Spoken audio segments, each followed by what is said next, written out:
Hi everyone! Welcome back to my YouTube channel and this is Jane again. Today, samahan nyo kami pumunta ng Georgia. But before that, I want to share with you our itinerary. For our flight ticket, nag-book nga pala kami sa Pegasus Airlines. Mas mura kasi siya compare sa ibang airline. Pero suddenly, wala siyang free food or free meal.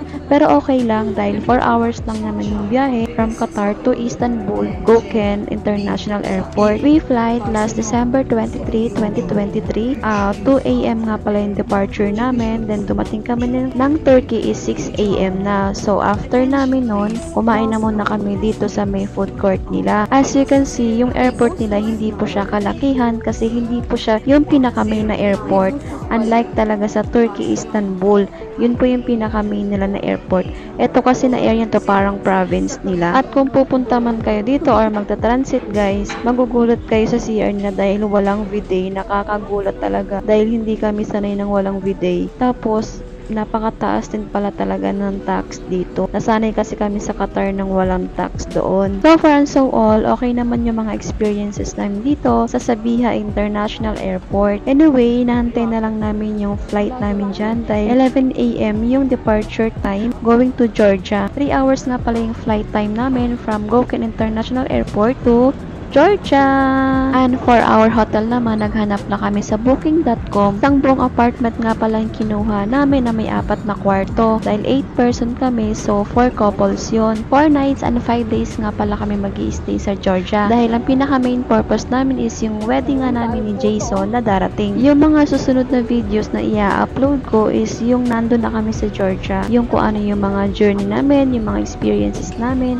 Kaya abangan niyo yung susunod na aking i-upload guys. At sa mga oras nga na yan, naghahanap kami na makakainan. Kasi gusto nga namin na may rice kaso wala talaga kami nahanap na mechanic. Only McDo lang talaga yung nakita namin na alam namin na makakain namin dito. At alam nyo ba, sa totoo lang, yung mga pakiramdam namin from Qatar, hindi talaga maganda yung pakiramdam namin kasi yung iba sa mga kasama namin ay may mga ubo at sipon na. At kahit nga ako medyo masama na yung pakiramdam ko niyan, meron na rin akong ubo at sipon yan. Kaya sana hindi magtuloy-tuloy. Sobrang haba pa nga ng oras namin yan, kaya mahaba pa rin yung paglilibot-libot namin dyan. At ayan nga, yung isa kong kaibigan, kinukuhanan pa ako ng video. At na-amaze nga pala kami dito sa wheelchair nila. Kasi yung wheelchair nila, may nagda-drive guys. Hindi yung wheelchair na may tumutulak sa likod mo. At nung pagsilip nga namin sa bintana, na-amazing kami. Ang ganda pala talaga ng Turkey.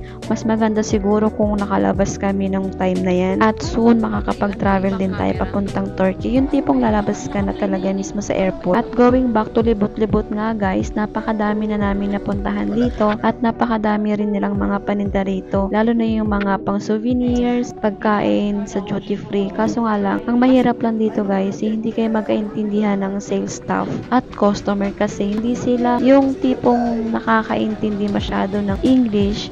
Pero kung i-explain mo naman sa kanila ng maayos, naiintindihan naman nila. So, patience is the key talaga kapag nagta-travel ka guys. Dahil hindi naman all the time sila yung mag-a-adjust sa'yo. At ayan nga, sumilip nga pala kami ni Jason dyan sa may bintana. Dahil 9 a.m. pa lang yan at may nakita kami mountain na balot ng snow.